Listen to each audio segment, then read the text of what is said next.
Hotel சுவையில் ரவா தோசை எப்படி பண்ணுறதுன்னு பார்க்கலாங்க. நல்ல கிறிஸ்பியாட்டு மொறுமொறுன்னு அட்டகாசமாக இருக்கும் டேஸ்ட் வந்து. இதே அளவுகளோட ட்ரை பண்ணி பாருங்கள். தோசை மாவு இட்லி மாவு இல்லைன்னு காலையில் கவலையே படாதீங்க. இந்த மாதிரி ட்ரை பண்ணி பாருங்கள். ஈவினிங்கில் ஸ்நாக்ஸாகவும் பண்ணலாம், நைட்டு டின்னருக்கு பண்ணலாம். அட்டகாசமாக இருக்குங்க. ஹோட்டலில் போய் நம்ம காஸ்ட்லியாக பைசா கொடுத்து சாப்பிட்றத விட இந்த மாதிரி ட்ரை பண்ணுங்கள்.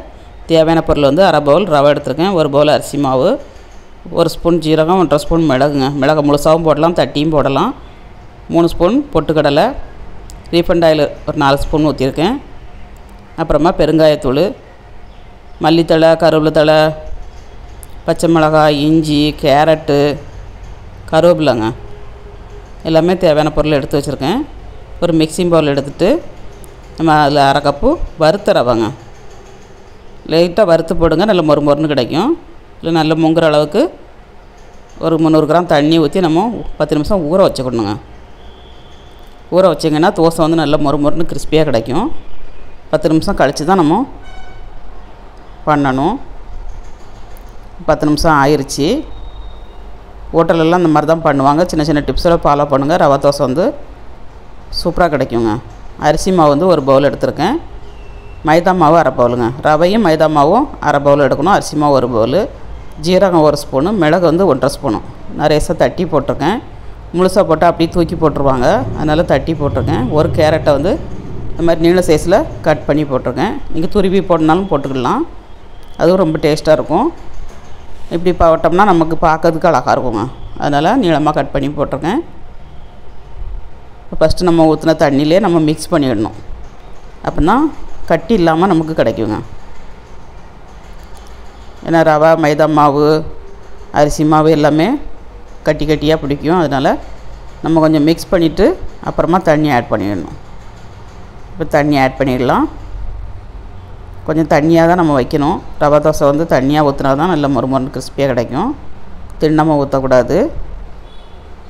இந்த மாதிரி நல்லா மிக்ஸ் பண்ணிக்கோங்க. பார்க்கலே எவ்வளோ அழகாக இருக்குது பாருங்கள். இதில் வந்து நம்ம பச்சை மிளகா, கருவேப்பிலை தழை கொஞ்சம் பெருசாகவும் போட்டிருக்கேன், முழுசாட்டு கொஞ்சம் கட் பண்ணியும் போட்டிருக்கேங்க, பார்க்கறதுக்கு அழகாக இருக்கும். பச்சை மிளகா 2 மிளகா போட்டிருக்கேன், மல்லித்தழை கொஞ்சம் கட் பண்ணி போட்டுக்கோங்க, இஞ்சியை பொடிசாக கட் பண்ணி போட்டுக்கோங்க, அதில்லாட்டி துருவி போட்டுக்கோங்க. இஞ்சி போட்டால் நல்ல மணமாக இருக்கும், அதனால் இஞ்சி கண்டிப்பாக போட்டுக்கோங்க. பொட்டுக்கடலை ஒரு 2 ஸ்பூனுங்க, பெருங்காயத்தூள் ஒரு ஸ்பூன் போட்டுக்கோங்க. உப்பு மாவுக்கு தகுந்தடி உப்பு ஆட் பண்ணிக்கோங்க. ரீஃபண்ட் ஆயில் ஒரு 3 ஸ்பூன் போட்டிருக்கேன். இதை ஊற்றி நல்லா மிக்ஸ் பண்ணிடணுங்க. ரீஃபண்ட் ஆயிலை வந்து நீங்கள் ஃபஸ்ட்டே ஆட் பண்ணிங்கன்னா உங்களுக்கு தோசை தவாவில் ஒட்டாது, கிறிஸ்பியாக கிடைக்கும். அதனால் இந்த டிப்ஸெல்லாம் ஃபாலோ பண்ணிங்கன்னா ஹோட்டலெல்லாம் போய் சாப்பிட்டீங்கன்னா ரொம்ப காஸ்ட்லிங்க. நம்ம வீட்டிலே ஆரோக்கியமாகவும் பண்ணி சாப்பிடலாம், அதே மாதிரி டேஸ்ட்டும் அட்டகாசமாக இருக்கும், காசும் நமக்கு மிச்சமாகுங்க. ஃபேமிலியோடு போய் சாப்பிட போனோம்னா நம்ம 1000 ரூபா ஒன்றா தான் சாப்பிட முடியும். வீட்டிலனா 100 வேலையை நம்ம பண்ணி எடுத்துடலாம். இதுக்கு தேங்காய் சட்னி வச்சிங்கன்னா அவ்வளோ ஒரு அட்டகாசமாக இருக்கும். நான் தேங்காய் சட்னி வச்சுருக்கேன். 10 நிமிஷம் ஆயிடுச்சு. மிக்ஸ் பண்ணிவிட்டு 10 நிமிஷம் அப்புறமா ஊற வச்சுட்டு நம்ம ஊற்றினோம்னா சூப்பராக கிடைக்குங்க.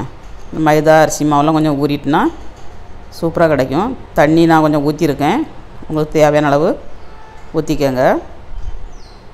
ரொம்ப திக்காக இருக்கக்கூடாது. ரவா தோசைக்கு வந்து தண்ணியாக தான் இருக்கணும். நமக்கு தோசை தவாவில் ஊற்றும்போது ஓடணுங்க, நிற்கக்கூடாது. இந்த மாதிரி ஒரு கப்பில் ஊற்றிட்டு நம்ம ஊற்றினோம்னா ஈஸியாக இருக்கும். தோசை தவா நல்லா காஞ்சோன்னா கொஞ்சம் தண்ணி ஊற்றி நல்லா துடைச்சிக்கோங்க. துடைச்சிட்டு இப்போ நம்ம மாவை ஆட் பண்ணிடலாம். இந்த அளவுக்கு தண்ணியாக இருக்கணும்.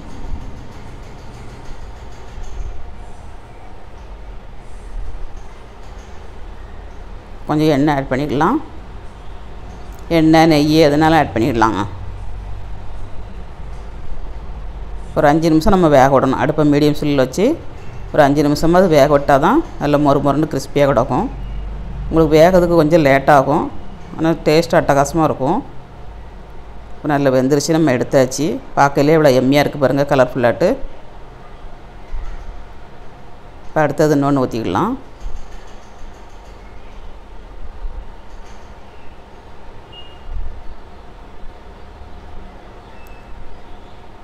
சூப்பராகிட்டு நம்ம ரவா தோசை பண்ணியாச்சுங்க. இதுக்கு தேங்காய் சட்னி வச்சுருக்கேன்.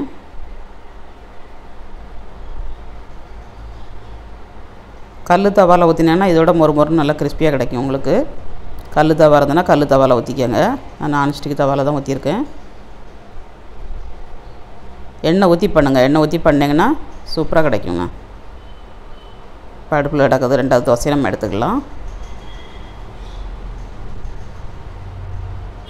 பொட்டுக்கடலை போடும்போது நல்லா கடி போடும்போது ரொம்ப நல்லாயிருக்கும். பொட்டுக்கடலைக்கு பதில் நீங்கள் முந்திரியும் நம்ம கட் பண்ணி போடலாங்க.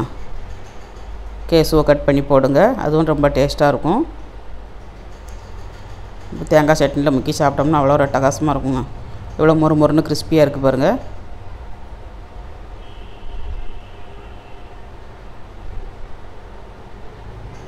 சூப்பராகிட்டு மொறுமொறுன்னு ரவா தோசை ரெடிங்க. யாருக்கெல்லாம் இந்த வீடியோ பிடிச்சிருக்குன்னு கமெண்ட்ஸ் பண்ணுங்கள். ஃப்ரெண்ட்ஸ் அண்ட் ஃபேமிலிக்கு ஷேர் பண்ணி விடுங்க. சப்போர்ட் பண்ணுங்கள். முதல் முறையாக பார்க்கறதா இருந்தால் சூப்பராக இருக்குங்க டேஸ்ட்டு. இப்போ அடுத்தது இன்னொரு தோசை கிடக்கு, அதையும் எடுத்துக்கலாம். சூப்பரான ரவா தோசை ரெடிங்க. பிரேக்ஃபாஸ்ட்டுக்கு பண்ணியிருக்கேன். மீண்டும் நெக்ஸ்ட் வீடியோவில் சந்திப்போம். பாய்.